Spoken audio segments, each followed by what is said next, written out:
Asebiro Yasuna Akulora ni komanda. Hallelujah. Aduoko ni Nyasaye kwero kamano. Thuolo ma Nyasaye omiyowa makende machalo kama. Mondo mochakoro kendo e Lolwe TV ka wawacho wachne. Arwaki in janeno mara mondo mi ibed machiegni chori kama inyalo nena maber mondo wapor wach Nyasaye kama inyalo winje duond bende ka duonde wuok maber. Aduoko ne Jehova erokamano mathoth kuom riti juma mangima. An bende rita kinda ngima kendo ang'eyo ni ber mare mosiko manyaka chieng' nitie seche machalo kamagi kindwa ka. Miyo adwani kama intie kul wi piny mondo uduok Nyasaye erokamano nikech kuom ber mare. Duong' kod pak aduoko ni polo malo. Nyasach nyiseche Jehova Nyasaye mangima, Nyasaye manyaka nene. Ine jaduong' mar ndalo, ine minyalo gik moko duto te ma ok nyalre kod dhano. Ine Nyasaye ma jadiera kendo jaratiro. Nyasaye mohero jogene, iherowa Nyasach kwe kendo iketowa kama wantiene mondo wamiyi duong' kendo wapak nyingino maler. Kamoro amora ma janeno mara nitie, Nyasaye akwayo ni mondo ibed kode, irite maber kendo ng'wono mari obed e kit ngimane. Nyasaye ang'eyo ni dhi timone maber. Ang'eyo ni duong' mari biro bedo kode kendo ibiro wuotho kode kamoro amora ma entie, kamoro amora modhiye. Nyasach kwe umgi gi buombi kendo ritgi Nyasaye kaachiel kod ogandagi, dala mangima, nyithindo kaachiel kod tijegi Nyasaye akawo aketo e lweti mondo itimnegi maber, mondo mi gibed joneno ni kar Nyasaye ohero jogene kendo otimnegi maber. Duong' kod pak ndude polo malo kachako wach Nyasach kwe bed e kindwa. Roho mari maler otawa maber kendo mondo mi wach Nyasach kwe okel duong'. Nyingi omi pak kod duong' e nying Yesu majawar. Amen. Kamoro amora ma entie janeno mara akwayo mondo iwach ni amen. Nyasach kwe o Nyasaye majaber, Nyasaye mangima, o Nyasaye manyaka nene, o Nyasaye ma ok lokre, o Nyasaye mane nitie, Nyasaye mantie kendo Nyasaye mabiro bede. Ndalo duto gi seche duto Nyasaye majaber. Mi aduoko ne erokamano kuom miyowa thuolo makende kuom riwa kodi kendo chieng' machalo kama mondo mi wapor wachne kendo wawach wach Nyasaye, wach makelo ngima, wach makelo geno, wach makelo lokruok, wach makelo gweth, wach makelo nyaka chang. Miyo kama antie thuolo ma Nyasaye osemiya e Lolwe TV akwayo ni mondo wawinjire kendo wadhi wasom wach Nyasaye.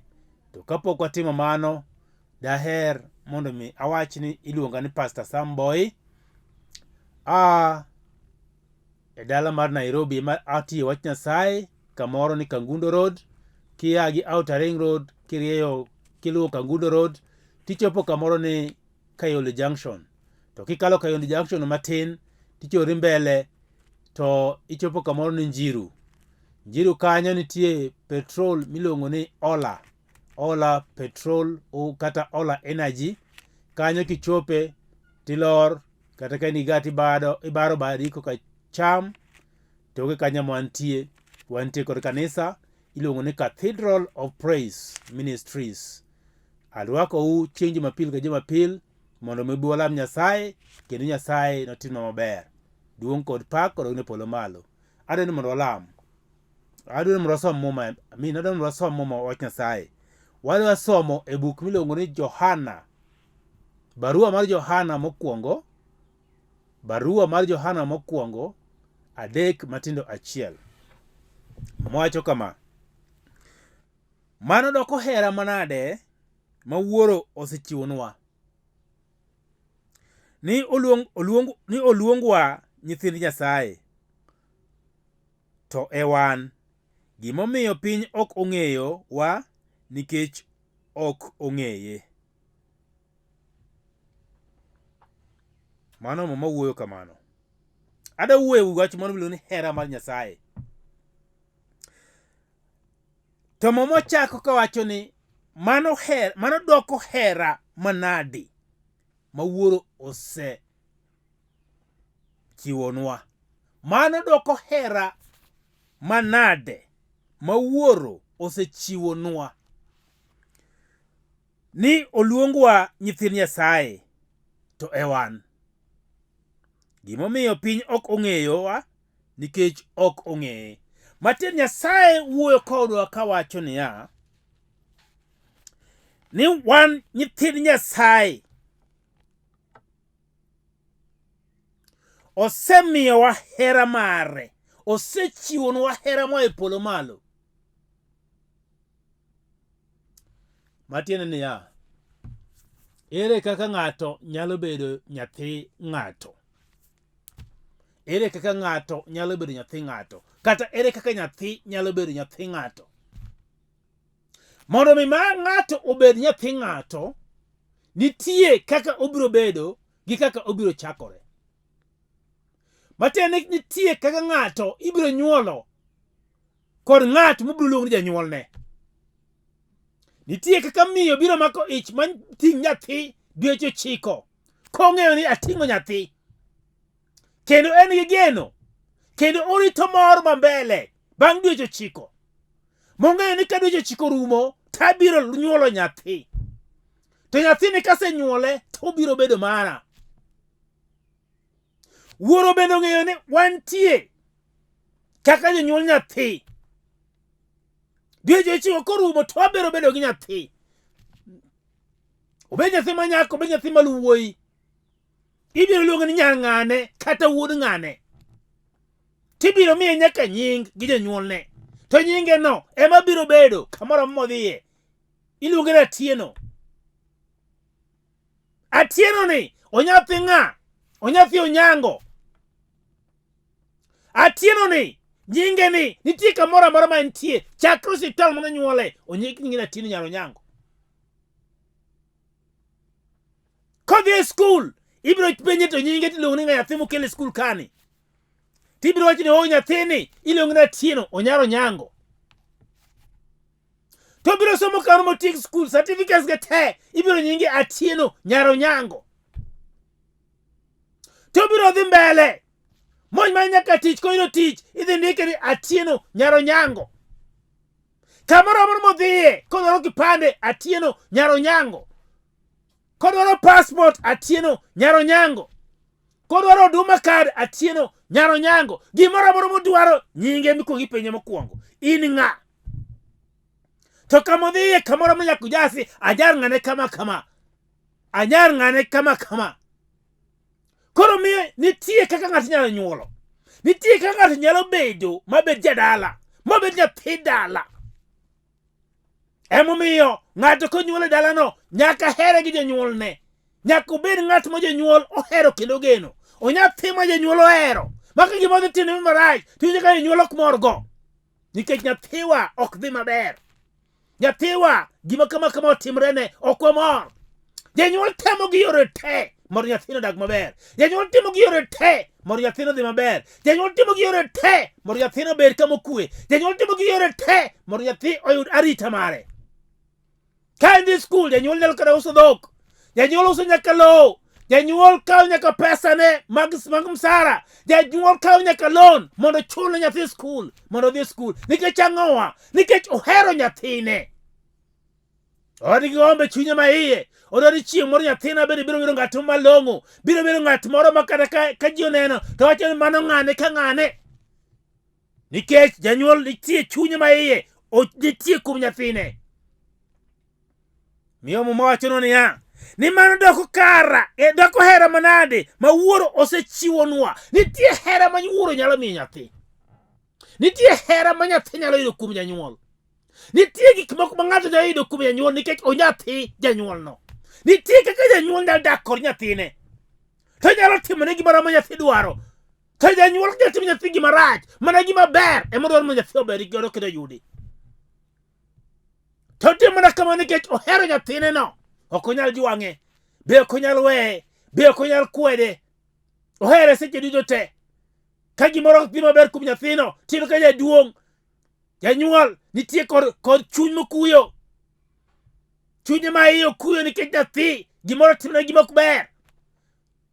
Ok odwar nyathi oyud kata wich kuot. Nyathi otim gima nyalo kelo wich kuot. Nikech ka nyathi timo gima kelo wich kuot, nying janyuol ema biro dhi, ok nying nyathi. Ni ng'ane ka ng'ane timo gima kama, ng'ane ka ng'ane timo gima kama. Iyudo ka janyuol bedo kuyo. Ni to kare an ni, to na nade. An ni tan mana nyuol ang'o. Tan ni to kare an natimo makosa mane. Nyasacha nyisa to ang'o natimo marach. Momiyo an nyathina ok dhi maber ka nyithi jomoko. Momo wacho niya, nitie hera. Nitie hera ma janyuol nyalo miyo nyathi. Nitie hera ma nyathi koyudo to nyalo makore gi wuongi ma gimbadre kanyachiel. Mokoni ma to wuonwa, ma to minwa, ma to janyuolna. Ok anyal weye, kata ng'ama tek ok anyal weye, kata ng'ama rach ok anyal weye, to be ok anyal kwede, to abiro nyisi nyaka nyim ji ni ma e janyuolna. Nikech janyuol ohero nyathi. Nyathi oseneno gima ber kuom janyuol. Miyo muwacho ni en hera maduong', en hera malich, en hera maber, hera magundho ma wuoro osenyisowa. Kaka in wuoro ne gi nyathi hera. Mi Nyasaye bosenyisowa hera nikech wan nyithinde. Wanyuolwa e od Nyasaye. Momo wacho niya, ni notimore kaka dhano, kendo nobiro ir dhano, to dhano ne ok ong'eye. To jogogo manoyude nomiyo gibedo nyithind Nyasaye. Buk mar Johana, Injili mar Johana 1. Ni jok manong'eye nomiyo gibedo kaka nyithind Nyasaye. Miyo sabedo nyathi Nyasaye, ekinyalo ng'eyo hera mantie ka Nyasaye, ekinyalo ng'eyo hera mar Nyasaye wuoro. Sama pok ibedo Nyasaye ok inyalo ng'eyo hera mar Nyasaye, nikech pok ibedo nyathine. Ang'o momiyo jomoko piny Nyasaye to be nitie adieri? To ka Nyasaye ka nitie, ang'o momiyo gima kama timrena to ok ane ka Nyasaye konya? Nikech kare pod nyalo bedo ni podi kibedo nyathi Nyasaye. Kare nyalo bedo ni podi kidonjo e od Nyasaye. Kare nyalo bedo ni podi kilokori mibedo kaachiel kuom nyithi Nyasaye. Mama wuoyo kuomgi. Mama wacho niya, wasom kanyono matin, to miya mana thuolo asom kanyo matin. Ok en kama onego asom, to man nikech alero wachno, koro wasome mana matin.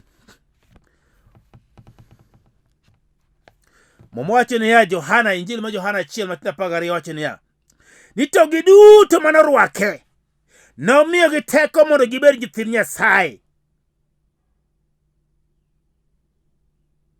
Nomiyogi teko mondo gibed nyithind Nyasaye, jogo mane oyie kuome. Mano gima mowacho. Jok mano oyie kuome nomiyogi teko mar bedo nyithind Nyasaye. Ng'at Nyasaye kare nitie seche moko ng'ato ok nyal bedo nyathi Nyasaye.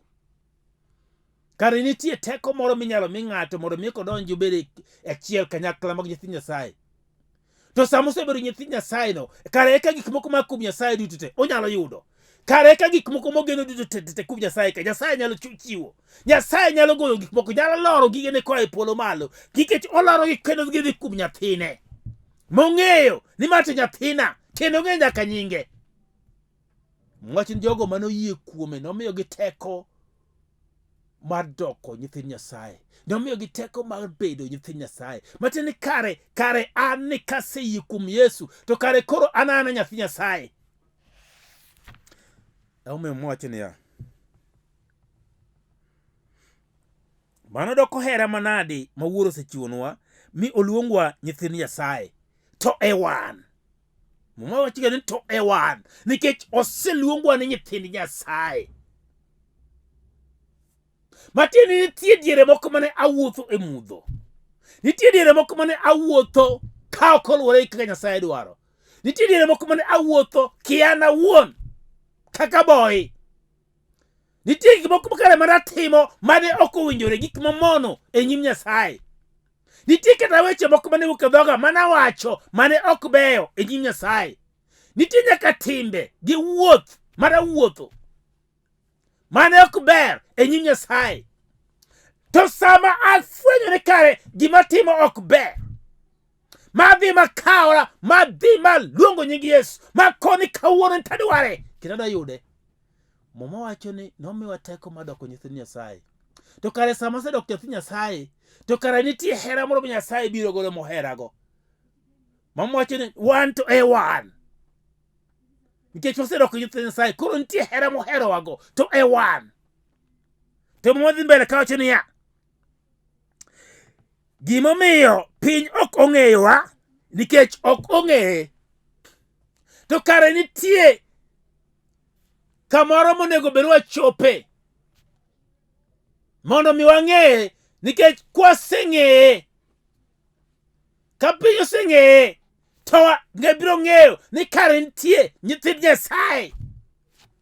Apenji niya, ng'at Nyasaye, gimiluongo ni piny ni to kare en ang'o?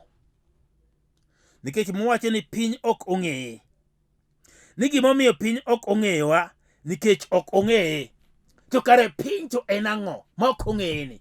Ang'o miyo piny ok ong'eye? Tang'o momako piny momono piny ng'eye? To piny kare en ang'o? Piny ok nyalo bedo piny maonge dhano. Ok obi bedo. To bende ka en na piny maonge dhano, to kare Nyasaye ok nyal wuoyo kuome. Nikech Nyasaye onge gi haja gi piny maonge dhano. Nyasaye nigi haja gi dhano. Emomiyo piny ka Nyasaye wuoyo kuome, to wuoyo kuom dhano. To piny nyalo tamo dhano ng'eyo Nyasaye. Piny nyalo tamo dhano wuotho kod Nyasaye. Piny nyalo tamo dhano yango Nyasaye kit ngimane. Piny nyalo tamo dhano dak kod Nyasaye. To nikech ang'o? Nikech piny nitie kod wechene owegi. Piny nitie kod timbene. Piny nitie kod yorene. Piny nitie kod chenrone. Piny nyalo diyo dhano. Piny nitie kod gik mabeyo. Piny nitie kod raha. Piny nitie kod mwandu. Piny nitie kod gombo. Piny nitie gimoro amora ma dhano nyalo winjo ka ber e kit ngimane. Miyo mowacho ni ka dhano ok ong'eyo Nyasaye, mano piny ema ok ong'eyo Nyasaye. To sama ang' piny biro ng'eye, to piny biro ng'eyo nyaka jogene te. Nitie lang chunje mag mudho makedo kod dhano, ma ok dwani mondo dhano ng'e Nyasaye. Nitie gik moko makedo kod pach dhano kaachiel gi chuny dhano maiye, ma ok dwani mondo dhano ng'e Nyasaye. Nikech ong'eyo maber ni sama dhano ang' oseng'eyo Nyasaye, to tekone biro rumo.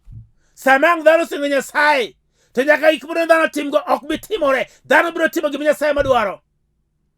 To mondo bi piny odhi maber, dwani mondo wang'e Nyasaye. To kwaseng'eyo Nyasaye, to kata piny bende biro ng'eyowa. Ing'e ni piny mon kod gik mabeyo. Piny mon kod gik mabeyo ma Nyasaye nyalo chiwo ne dhano. Piny mon kod gik ma kuom Nyasaye. Piny ok ohero. Mowacho niya, ni mudho no imo piny. Mudho kano imo piny, ne onge gima nyalo lire piny nikech mudho en mudho. Iluongo ni mudho mandiwa kata mudho mati. Mudho en mudho ma ka onge torch to ok nyal neno gi mudho. Ka onge ler to mudho ok nyal, onge gima nyalo timre i mudho. Nikech kata ka ng'ado tiyo ok nyal tiyo i mudho nikech ibiro neno ang'o. Ng'ama do wuotho ok nyal wuotho i mudho nikech ibiro neno ang'o, ibiro chwanyori. Ibiro donjo kata i kudho gini ibiro chuoyi. Ng'at madwaro mondo mi opur kata puothe moro ok nyal puro gi mudho nikech mudho ok ang' nene gima ibiro puro. Kata ka en gi gari oriembo gari ok nyal riembo gari gi mudho. Nyaka iket torch, taya mar gari ekine kumidhiye. Miyo mudho onoimo piny. To Nyasaye nong'iyo moneno apana. Nikech oumo piny, onge gima nyalo dhi mbele piny ka. Nyaka kel mana ler. To ler no kosedonjo piny, to piny biro wuotho kuom ler. Ng'ata ng'ata gimoro mar piny ka biro neno ler. To ler no nobiro. Mowacho ni ler no nobiro. To ka nobiro to ne ok ging'eye. Nobiro ei kindgi to ne ok ging'eyo ler no. Obiro mondo oyaw ne dhano yo. Mondo mi nyis dhano kama ler monego dhano luw. Kama long'o monego dhano wuothie. Ni to kare, kapok ayudo ler no to kare an e mudho. Emomiyo iyudo ng'ato nyalo timo timbe mag wich kuot, timbe mag anjawo, nikech oonge kod ler. Pok noneno ler no nyaka nene. Isewinjo ka ng'ato wacho ni an japod aka timo gino wanga olila lele ma akaner kata okange kata gima timo pacholal bisijo kata wacho kamano matene ngano no die mudho ene mudho samo timo gino kiegi motimo karo timo gima rach to gima rach ni koro biro lowe bang ko bro ni hawa anakiega gima timaga anapo mana kasetimo gik moko nego bena timo to Paulo wacho ni mano richo modake idhano ema miyo dhano timo gima ok odwar to gima no timo kunyal timo nikech richo dake idhano richo kel ma Nyasaye to richo ema miyo wuothe mudho to richo ema miyo ok onyalo yulo ler hera mar Nyasaye to richo ema miyo koro ok onyalo winjore kod Nyasaye kanyachiel nikech ama Nyasaye don watimo maber to kunya timo maber no wan wadhi timo marach ma okawa dwar kana timo isicho kata wacho ni yawa apoya kasetimo to kadwa timo gino ni ambe samora apoya ka gima ok adwa timo asetime matin ti richo moro modak e kind ngima dhano nitie richo moro modak e kit ngima ng'at machalo kamano monego obed ko tang kendo ng'eyo ni ka richo ni anyalo time nang'o mwacho ler no biro mondo mi piny owuothe ler mondo mi dhano owuothe ler mondo mi ji owuothe ler ng'at Nyasaye iwinjo wach Nyasaye no nade iwinjo ni olong'o en kare onyalo tiyo tich e kit ngimani gech Nyasaye ok dwar mondo ng'ato achiel kata olal emo wacho ni nohero piny ahinya mano chiwo wuode ma miderma mondo ng'ama oyie kuome to kik lal matin Nyasaye ok diher mondo mi ng'ato lal ng'ama olal kik wach ni olal nikech Nyasaye nosetimo te modwaro manyalore motimo te ne dhano mokawo gimoro amora mokelo e lwet dhano mokete e ngima dhano kaeto koro ni koro yier tim maber anasekelo ni te miyo Nyasaye okawo wuode mokelo mokoni ng'ato moyie kuome to kik lal kare ang'o matek manyalo miyo koro alal en ang'o manyalo koro nyalo wita to Nyasaye osemi nyaka thuolo moseyawona nyaka yo moketona kama antieni mokona ni koro luwe gima yot malich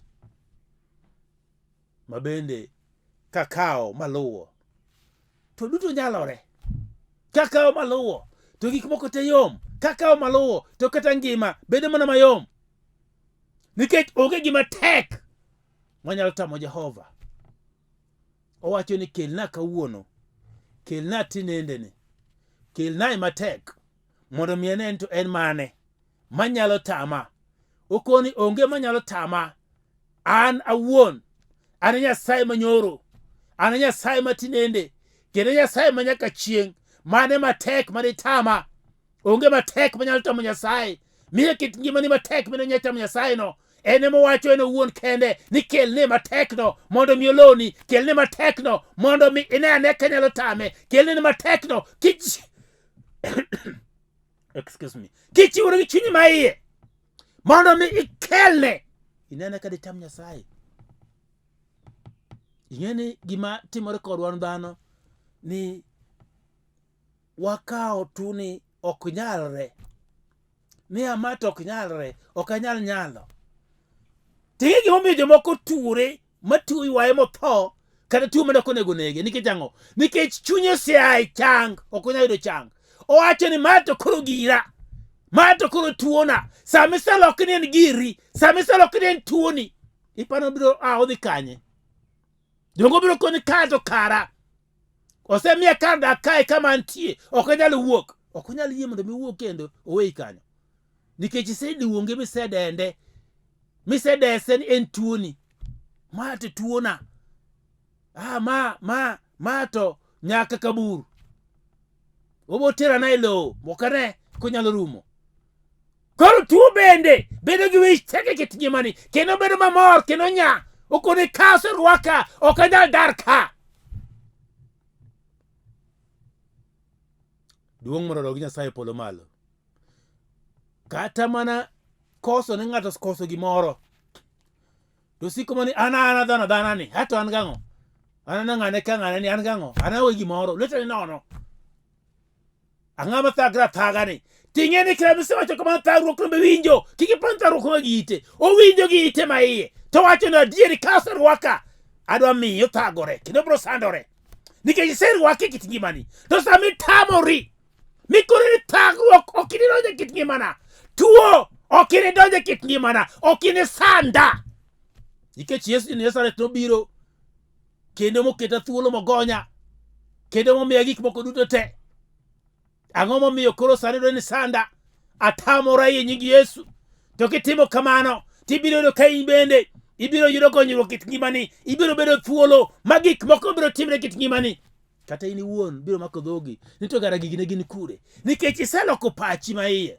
Iseloko pachi mifwenyo ni kara nitie ng'ato moro mong'eyi, kara nitie ng'ato moro mantie kod nyingi, kara nitie ng'ato moro manochweyi, kara nitie ng'ato moro moheri, kara nitie ng'ato moro mangimani nie lwete, kara nitie ng'ato moro manyalo dewo wang'i, kara nitie ng'ato moro ma ka ing'iyo milokori kuome to duto biro nyalore nyinge. Adwa koni ni gima tek mamiyo ji ok nyal yudo konyruok kit ngimagi en mana loko paro. Ka ng'ato koloko pachi ok nyalo konyruok, to mana kiloko pachi tek ibiro yudo konyruok. Sami loko pachi midwa luwo gima kare mantie mowinjore mobidhore, tibiro loko pachino, to pachino kiloko to biro konyi, to gik moko biro dhi mbele maber. Adwoko ni Nyasaye erokamano. Nyasaye oheri kama intie no. Nyasaye ohera to Nyasaye oheri. Nyasaye ohero waduto te. Mi adwoko ni erokamano kuom hera mare mosiko manyaka chieng'. Adwani mondo alamie kod ng'ato seche machalo kamagi mondo Nyasaye otimni maber e kit ngimani. O Nyasaye ma jaber, o Nyasaye ma ok odewo wang' ng'ato, to bende ok oyiero, ohero ji machalre. Miyo adwani mondo alamie kodi seche machalo kamagi. Kamoro amora ma intie kapok iyudo Ruoth Yesu, adwani wach kamae, luw kaka dhi wacho ni Ruoth Yesu, abiro iri mondo ayud ngima mochwere manyaka chieng'. Ang'eyo ni antie kamarach. Ang'eyo ni an jaricho. Ang'eyo ni ok an ng'ama ber, to ng'wonna richona chakre sani. Anamiyi duong', analuwi, kendo anapaki, anatini. Ruch nyinga e kitabu mar tho, to ndik nyinga e kitabu mar ngima. Nikech ayie ni in eminyalo, to in e jawar. War dhod chunya kendo keta thuolo e nyingino maler. Amen. Adwa lemo gi ng'ato. Intie kod wach moro ma Nyasaye oloni, intie kod gimoro mathagi kit ngimani, thagi gi anyuolani, thagi kar tich, thagi e odi, thago ni nyathi, thago jaodi, gimoro amora ma in godo, shida moro ma in godo kata kar kohalani, ang'e ni Nyasaye nyalo gimoro amora, gik moko duto te nyalore kuome. Miya adwani mondo alem kodi seche machalo kamagi. Kata ka in gi tuo moro, kik iwach ni tuo na. Sami luongo ni tuo na to koko biro medore. Wach ni tuo ni, an ok atuo, aonge kod tuo ni, to tuo biro kuomi kendo biro weyi. Kulwi kama intie mondo lam. Nyasach kwe, adwoko ni erokamano. Ijakedo, ijaduong' mar ndalo, Nyasaye manyaka nene. In mane kedo kod jogoni ei thim, in mane baro nam makwar molokre barabara ma jogeni okale. Nyasaye, Nyasaye matimo honni, nichungo nyaka aora Jordan mane kendo ne ok osudo, nogingore ma jogeni nokalo. Nyasaye duong'ni waseneno manyaka nene. Nyasaye, Nyasaye mangima.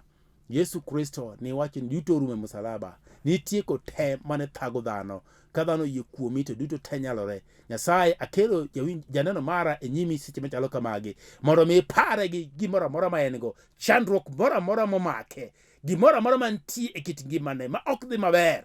Nyasaye, nyaka tuo mosebedo ka chande gi chunye momoko, Nyasach kwe, weche momake ka gi kacha, bed gin mag udi, bed gin mag katich, bed gin mag kohala, mag skul, kamoro amora ma gintie, Nyasaye, ating'o gi malo nyimi, kalamone gi duong' mari, kaachiel kod kwe mari. Nyasaye, yawnegi yo, bed okumba margi, bed jaloyo margi, Nyasach kwe, bed jakwath margi marito gi ndalo duto. Nyasaye, pargi gi yoregi duto te, to yawnegi nyaka yore. To maricho ma jasigu jachien osekete kit ngimanegi, ta ketho nying Yesu kendo amuko gi te, nigi rumo kendo gilal. Teko mar Nyasaye, loch moa e polo malo, otieko gi pep e nying Yesu. Amiyi duong', jaloyo, nikech iber, kendo iber mosiko manyaka chieng'. Duong' kod pak odog ne polo malo e nying Yesu ma jawar. Amen. Wach ni amen. Bed kod yie ni duto nyalore. Bed kod yie Nyasaye nyalo. To ibiro neno maber e kit ngimani. Kendo ibiro dwoko Nyasaye erokamano. Ibed janeno ni Nyasaye otimoni. Many kanisa maber. Miyale wach Nyasaye, injili motegno, idhiye kendo Nyasaye biro konyi.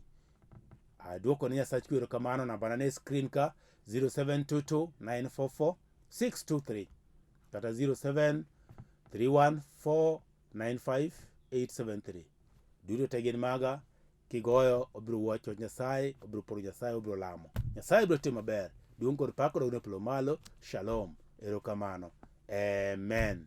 Asebiro Yesu na akulo